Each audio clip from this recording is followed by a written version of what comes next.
Baltimore Ravens suffered an inexcusable collapse against the New England Patriots in Week 16, and it unfortunately is an all too familiar scene for this team.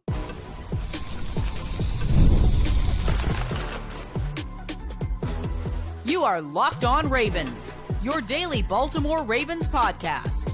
Part of the Locked On Podcast Network, your team every day. You are Locked On Ravens. Welcome in to the show. I'm your host, Kevin Oestreicher of Ravens Wire, here with you on the Locked On Podcast Network, your team every day. And now the number one sports podcast network. Appreciate everybody tuning in, making Locked On Ravens a part of your day. We have 5 days a week plus more of daily Ravens coverage. And thanks to all the everydayers, the first-time listeners. If you're somewhere in the middle, thank you as well.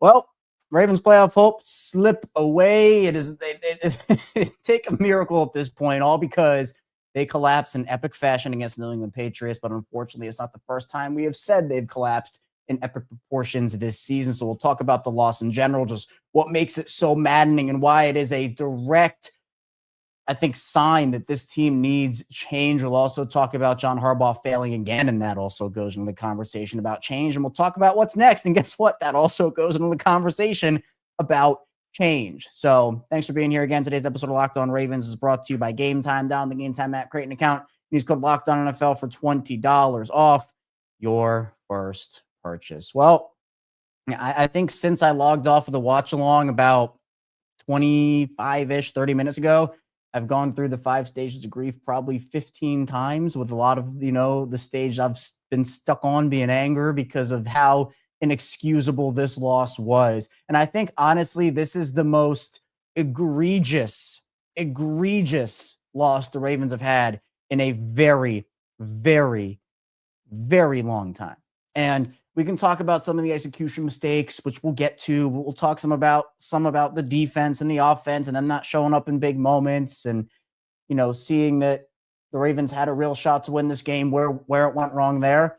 But we have to start with the coaching. I mean, we have to start with the coaching. And look, Lamar Jackson leaves this game with a back injury, and I get it. Tyler Huntley's in there, and Tyler, I thought, played very well, in my opinion. I thought he played very well. But the problem just continues. I mean, how many times do you go back to this well? Seriously.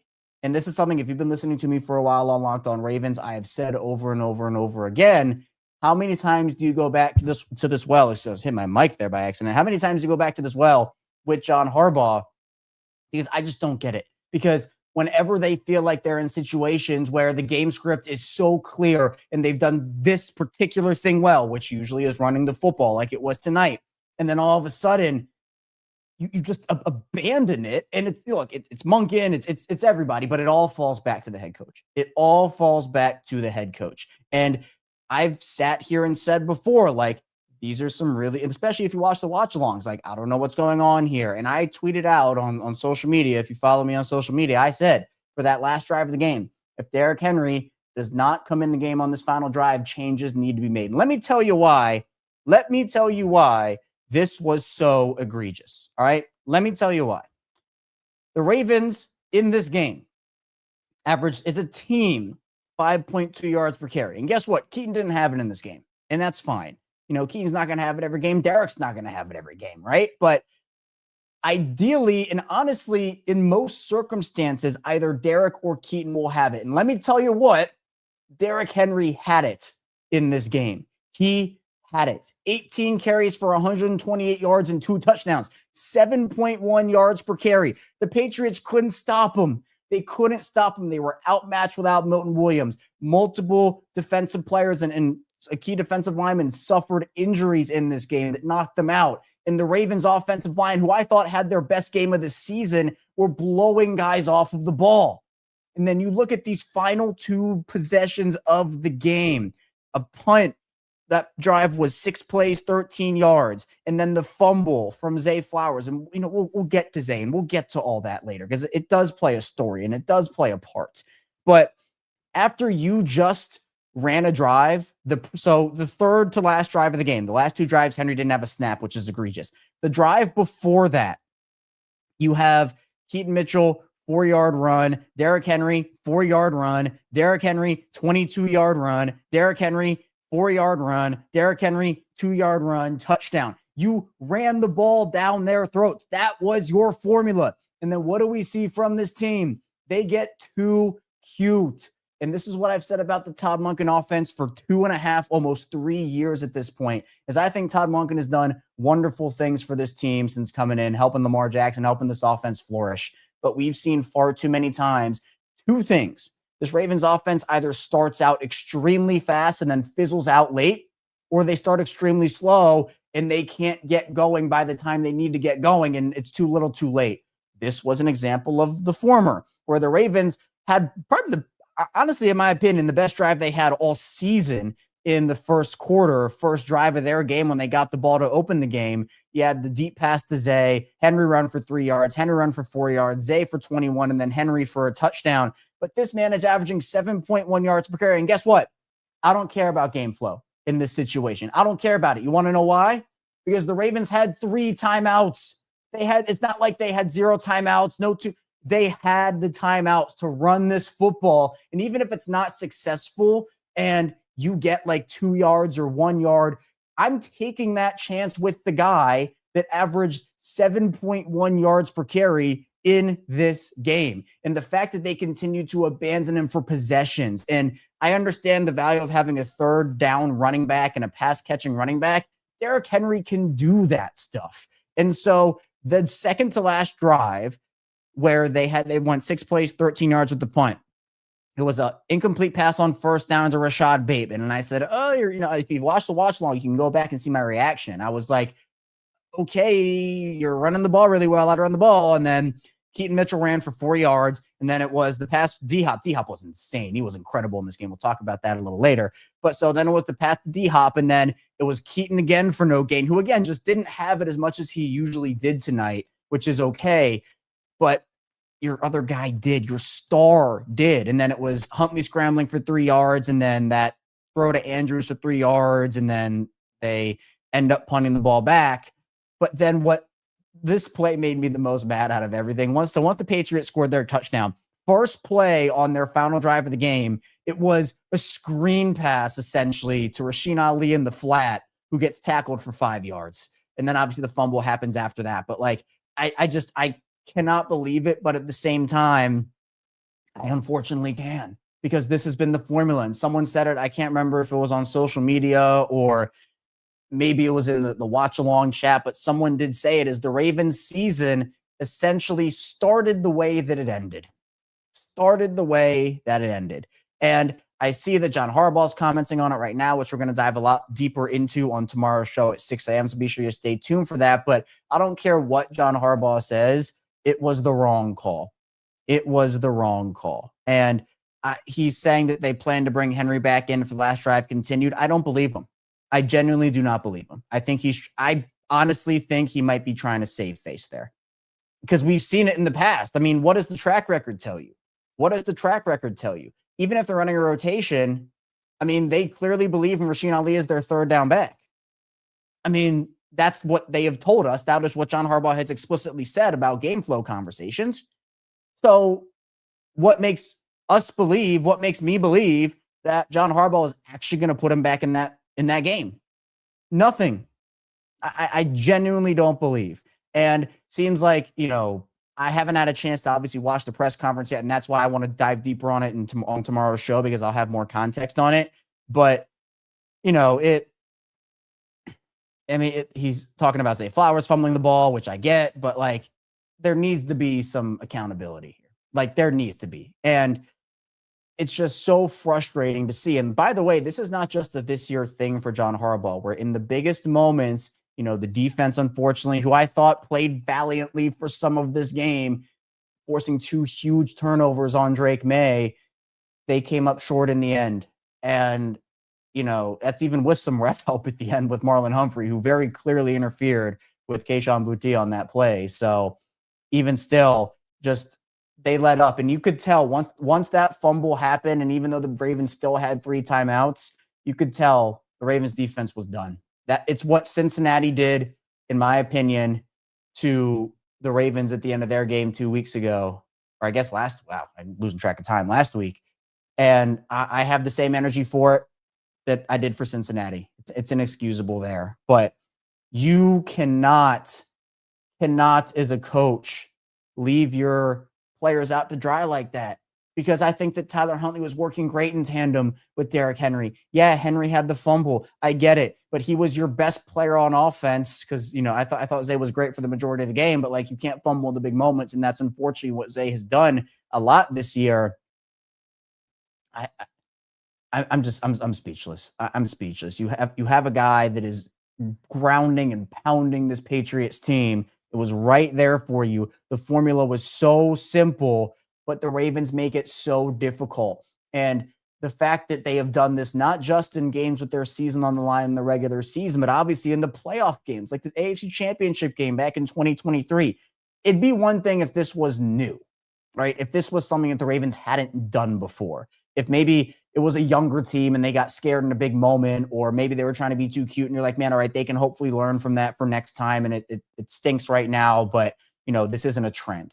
This is beyond trend. And if you know me, if you've been listening to me on Locked On Ravens for a while, if you're an everydayer, you know that I give it a month for a trend in the NFL every single season. We're on like year 5 of this, dating back to 2019. I mean, they abandoned the run in that game too, in that divisional round loss.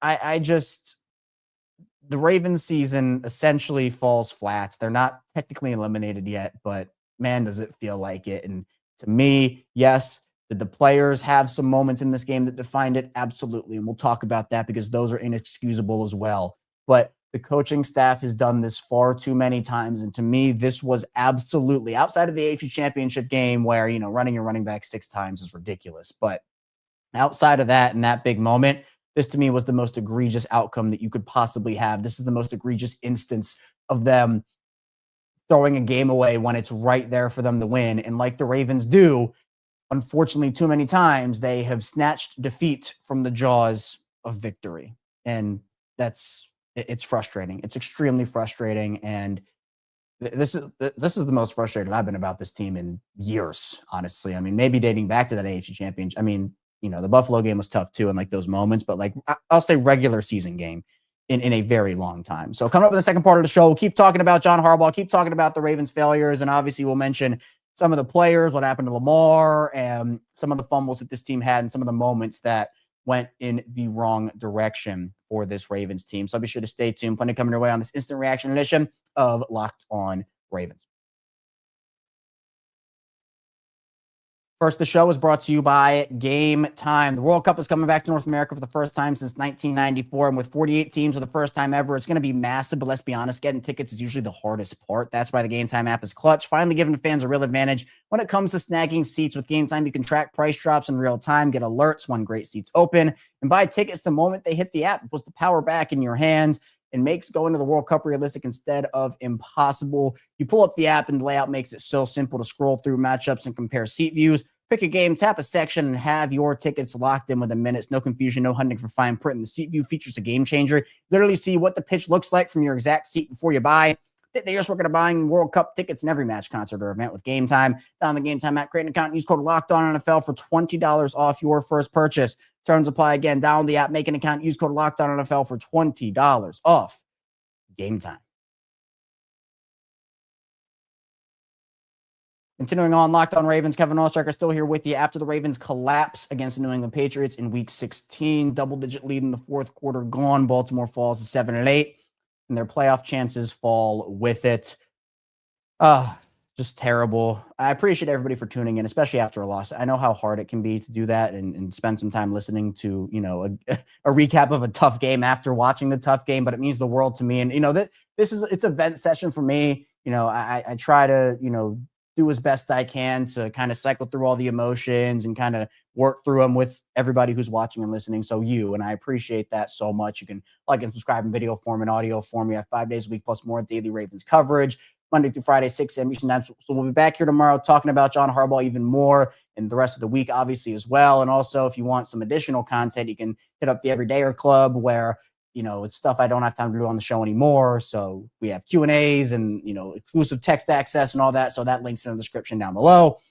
But I'll tell you what, when talking about John Harbaugh, and actually, so right now, if you're live with us in the chat or if you're in the comments after the fact, or even if you're listening in audio form, you want to send me a message on social media, CashRocket34. Let's play a game. On a scale of 1 to 10, how badly do you want the Ravens to move on from John Harbaugh? On a scale of 1 to 10. 1 being not at all, keep him. 10 being get him out of here. I don't even want to see him coach next week.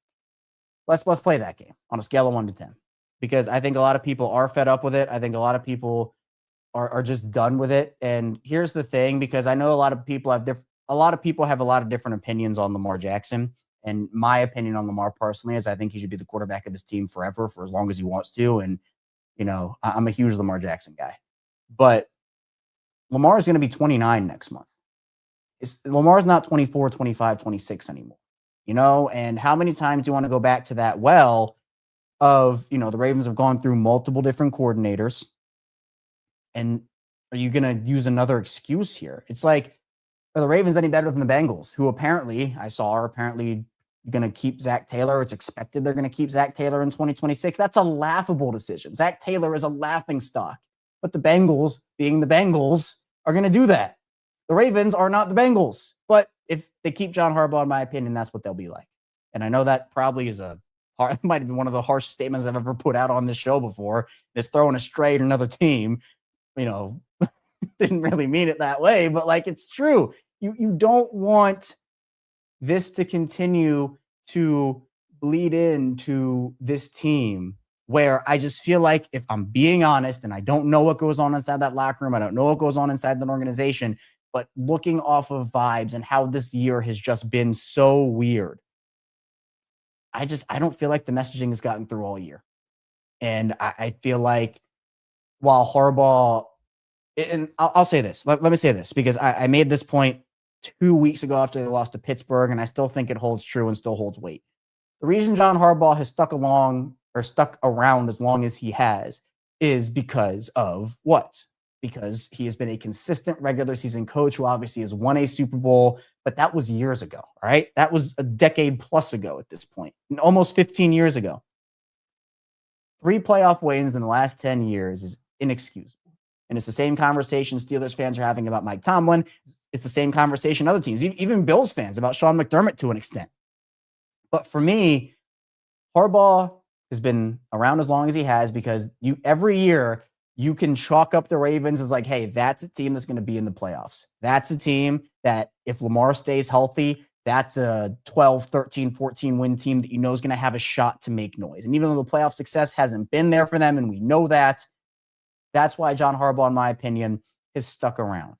But when he loses that, when you take such a step back as this team has this season, and even if they win their final 2 games, and even if they do somehow manage to pull out a postseason berth out of this thing, what's telling me that this team's going to go very far? What's telling me that this team's going to go far?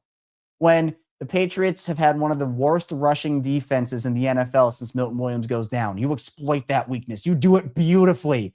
Then you abandon it in the final moments because you get too cute. Again. There is nothing that tells me that John Harbaugh, with everything we have seen, again, if this was a first-time thing, then okay. But John Harbaugh, he's almost 20 years of coaching experience for this Ravens team. And sometimes it's just time. It doesn't take away what he did early in his career with Joe Flacco. It doesn't take away the Super Bowl. It doesn't take away some of the great regular seasons he's had over the course of his tenure with Lamar Jackson and with Joe. But sometimes it's just time. And sometimes you need somebody else to come in and take over at the helm. That's what they did with Greg Roman. Greg Roman was great for Lamar in 2019, but that offense sputtered out.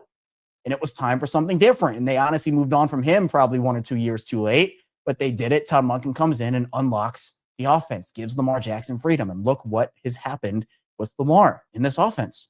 But sometimes it is just time. And I see the comments about all the execution issues, which I do think we do have to talk about a little bit as well, because they do have an impact on the game. With Derrick Henry, and I said this on the watch along too, was a great play by the Patriots, but still an unfortunate play by Derrick, where we've seen him be a lot more secure with the football, holding it in high and tight. But the Patriots essentially did it was an effort where I think it was Carlton Davis came in and dislodged the arm from Derrick because you hold it high and tight. That gives you like a very secure pocket. So the Patriots defender dislodged the arm, and the other Patriots defender with the arm dislodged came in and punched that ball up. But that's still like, it doesn't take away from the gravity of the play and how the momentum, because the Ravens, if Derrick Henry does not fumble that ball, the Ravens go up 14-0. And I think at that point, like, the game's not over, but you are in full control of that game. And even if Lamar goes down, with the way that Huntley played and like the offense played up until the final 2 minutes, it's just like, yeah, I still think you win. But that play did change momentum. I get it. And Henry hasn't had the fumbling issues for a while, so I'm willing to give him a pass on that because I thought it was more of a great defensive play than Henry making a mistake. But even still, it was rough. Zay Flowers, I'm not going to give that same grace to, because this has been an issue for him recently, and it's been an issue for him all year. And there are multiple things that have been issues for Zay. Let me say this. I think Zay Flowers is an awesome receiver. I think he's awesome. I hope the Ravens extend him. I don't know what price point that would be yet. I don't know exactly what I'm comfortable with Zay, and I know that everybody has a lot of different opinions. By the way, just to go back to it, I saw for John Harbaugh on that exercise we did, a lot of 10s, a lot of 9s. I see some 8s. I see 1,000s. I see 1,000,000s. I see an amount of zeros next to a 1 that I cannot count. So it seems like, yes, a lot of people are done with John Harbaugh. But for Zay, there are a couple of things that frustrate me with him. Again, he's so shifty. He can get open. Like, he fried Christian Gonzalez practically all night. Like, his final stats in this game, he was good. Like, I thought Zay, for the most part, was very good in this game. But it's the big moment or that big turnover that continues to plague Zay Flowers. Zay had 7 receptions on 7 targets for 84 yards, had the carry for a touchdown, which I thought was a great play. But he back jukes too much. He tries to go horizontally instead of vertically too much. And I don't know if, and I said this on the watch long if you were tuning in with me, I don't know if anybody else could feel it, but the worst feeling I think I've had in a while sunk over me when I saw Zay make that move, and I saw Kayvon Chaisson start coming over from the left side of the screen. And I said, I went, oh no. And I could, like, the anticipation of just like, I know exactly what's going to happen here. And you could see him wind up for that ball, and you could see him come down on that ball. And the whole time, like, I saw it the whole way. And I'm sure a lot of you guys did too. Like, it was predictable. It was so, and especially after that first down call, it's tough all the way around for Zay, because again, I love him as a receiver and I think he's awesome. But those moments where he'll catch a ball and then he'll just like juke back 2 times and lose like 3 yards for no reason and then go down. And I'm just like, what are we doing here? And so I get he's trying to make a play. He also made it a point on social media, I think it was this offseason, where he's like, I'm not going to do that anymore. And then he's done it all season. So I think he understands the issue, and I get it. It's heat of the moment. It's this, that, and the other, seeing a guy in front of you and making a play. Zay's shifty enough where he can just go like a boom, boom, and then cut up field. Like, he's shifty enough to juke guys out of their shoes like that. So I see a lot of people talking about Zay as a 2, and I think that, again, if you've been listening to me for like forever on Locked On Ravens, I've said many times that, like, back when Marquise Brown was on the Ravens, I thought that he was like the best number 2 in the league when he played in Baltimore, but they were using him as a 1, obviously. I think Zay, to me, right now, is obviously better than Hollywood Brown was in Baltimore. Like, I'm not disputing that. But I would call him probably a low wide receiver 1 that you probably want to pair with somebody else. And we can call it like it is. Rashad Bateman's had a terrible year. Rashad Bateman's been awful all season. And it's difficult because I'm a huge Rashad Bateman guy, but he had no catches in this game, again, on 2 targets. Just not getting open, not being a factor. And I know that Lamar's looking Zay's way a lot, and Huntley did as well. And, Hopkins is getting more involved and whatnot. But you just paid the guy like $13 million a season, $12 million a season, essentially. And, it's not good enough for the deal that he got. And, if this was him on a rookie contract playing for a deal, I mean, Rashad probably would have gotten like a 2-year, $18 million deal this offseason. And Isaiah Likely's lost himself money here. So, again, like, guys have had to step up, but some of the execution issues, and we'll talk about it more about the defense in the final part of the show. I just kind of want to stick to offense. It just makes me so frustrated because, again, as I said earlier, I thought this offensive line had their best game of the season. I truly did. Like, they were opening up rushing lanes, like blowing guys off the ball. I I thought they played really well. And you could see that in the way that, Huntley was getting protected on some of these plays. And it wasn't perfect, obviously, right? Like Falele gave up a sack and other stuff happened too. Linderbaum got blown by early, but I thought that everybody on that line had a pretty good game. And, see, all right, I don't know how we're going to, Dre, I'm glad you brought this up. And shout out, Dre has been a real one for a while here with me on Locked On Ravens, as I know a lot of you have been as well. But Dre, the fact that I haven't even talked about this yet, let's head into our final break. Coming out of the break, we're going to talk about that play Mark Andrews had, because I need to have a real conversation with everybody about that, because that was maybe the worst football play I've ever seen, and I need to talk about it. So stay tuned. We have plenty coming up here on its Instant Reaction edition of Locked On Ravens.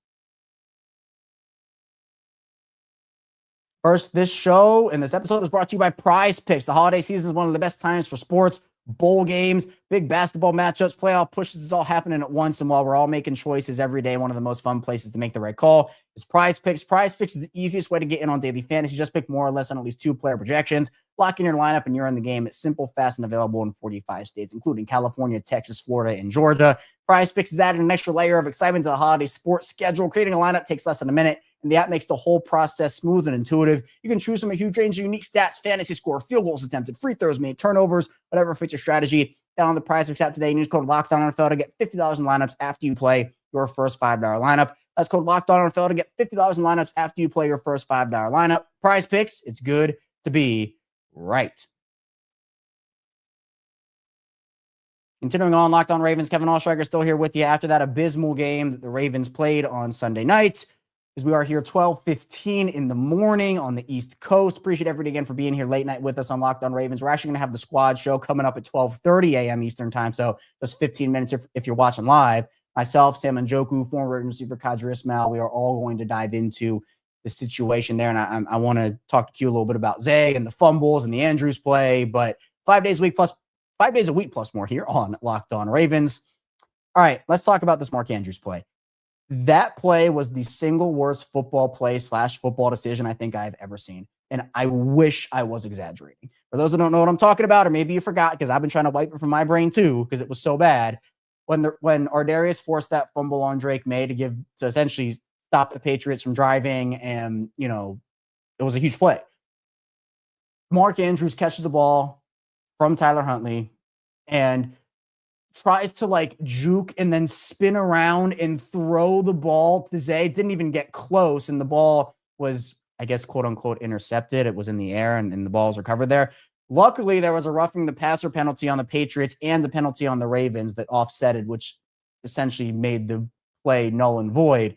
But that was the single worst play I have ever seen, and it was the single worst decision I have ever seen. And I put it on social media. The Ravens might have to revoke Mark's extension for that. It was horrendous, but it just kind of summed up really bad and weird decisions by the team. That was a bad decision by Andrews. It was a bad decision by, Harbaugh to stop and Munkin to stop running Henry late in the game. You think that they're going to win this game and everything's right in front of them, and they just continue to do weird stuff. And I think that's just the mentality of this team. And I think it all continues to go back to John Harbaugh. I'm just, I'm tired of it. I'm tired of it where, all offseason we talked about how good of a roster this was. And yeah, there were a couple of roster flaws that could have really sunk their season. And let me tell you, those roster flaws I said, hey, this roster is going to be great and it's going to be a good year unless these roster flaws happen and this happens. And let me tell you, everything happened that I talked about, unfortunately.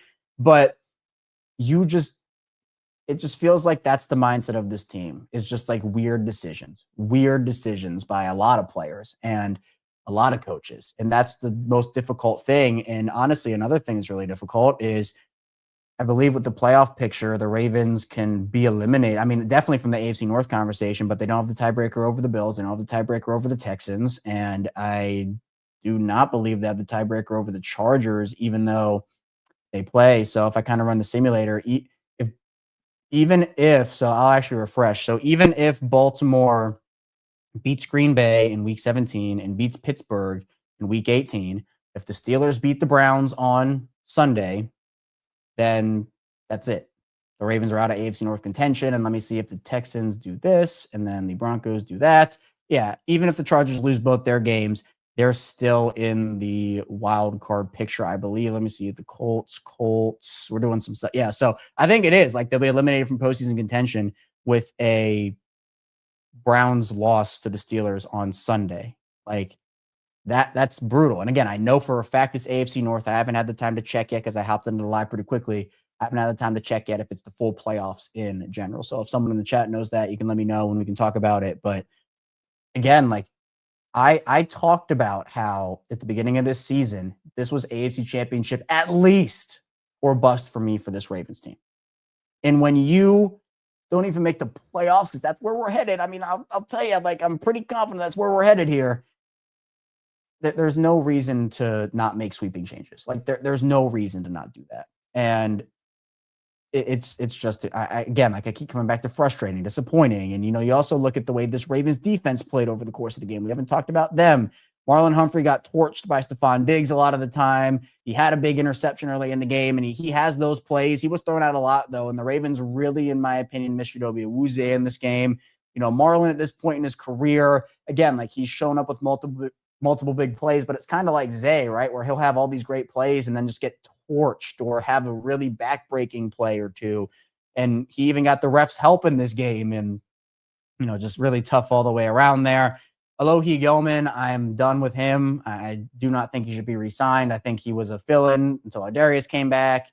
He's had a really tough year, and he had a terrible game in this one. He had 8 tackles, which was second on the team, which tells you more about how many times he was targeted or involved. But he also missed some tackles too, which Alohi's been terrible at tackling, and I think Alohi shouldn't be back in Baltimore next year, in my opinion. Like, I appreciate him coming in and freeing up Kyle Hamilton a lot, and he's made a couple of nice plays, but I think the negatives outweigh the positives with him, unfortunately. And, I thought that for the majority of the season, which is tough because I like Alohi, but, you can't overlook some of the missed tackles that he's had and some of the plays he's just been thrown around on at times. And, Gilman got absolutely wrecked by Ramondre Stevenson on a play where he juked him out of his shoes. I thought Draymond Jones was awesome in this game. Multiple big plays, quarterback pressures. Pass rush wasn't really great tonight, in my opinion, though. I mean, 4 sacks on the night, but, that was more like Ardarius getting involved. Simpson had a play, and, Tez Walker was technically credited with a sack on that play. It was the fake punt, which was crazy. And again, like, the Patriots do all that stuff and you still lose.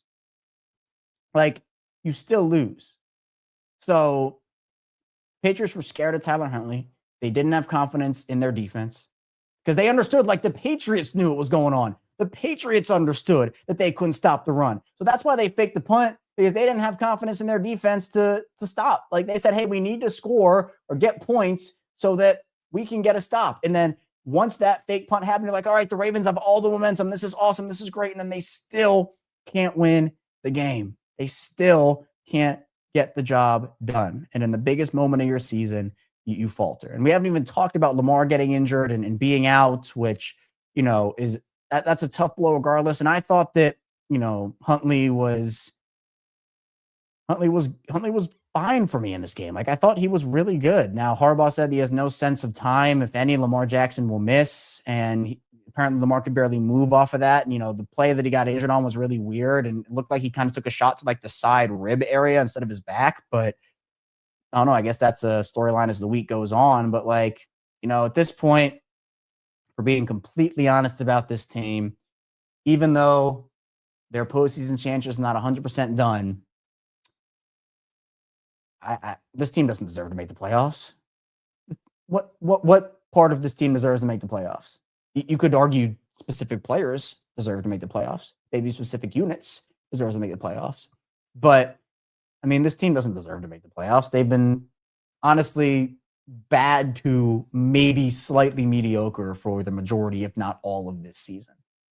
And if they do make it somehow by some miracle, I don't think they're going very far. And I think that should result in changes because you're wasting Lamar Jackson's prime, in my opinion. I get it. Lamar's been injured, and, a lot of that has to do with, like, line and taking hits and, all this other stuff. And there are a lot of circumstances within that. Lamar hasn't been like Lamar this season for multiple different reasons. But, the theme is there. The theme is there. And at this point, I just think you need to make changes. And even if you do make the playoffs and losing the wild card or losing the divisional, you make those changes. If you don't make the playoffs at all, yeah, it's not a question in my mind. You make those changes. So that's all I have for here today on Locked On Ravens. Thank you so much for tuning into the show on the way out. Be sure to hit the like and subscribe button in video form and follow along in audio form for 5 days a week plus more of Daily Ravens content and coverage here. And we're going to be back here in 5 minutes if you're listening to us live or watching us live here on the show. 12:30 a.m. We're going to have the squad show. Myself, Sam and Joku, former Ravens receiver Kadri Ismail will be breaking down the game more. John Harbaugh, Lamar Jackson, Zay Flowers, etc. Derrick Henry. So be sure to stay tuned. And of course, we'll be back for the 6 a.m. episode tomorrow as well. So be sure to stay tuned. I'll see you right back here soon on Locked On Ravens.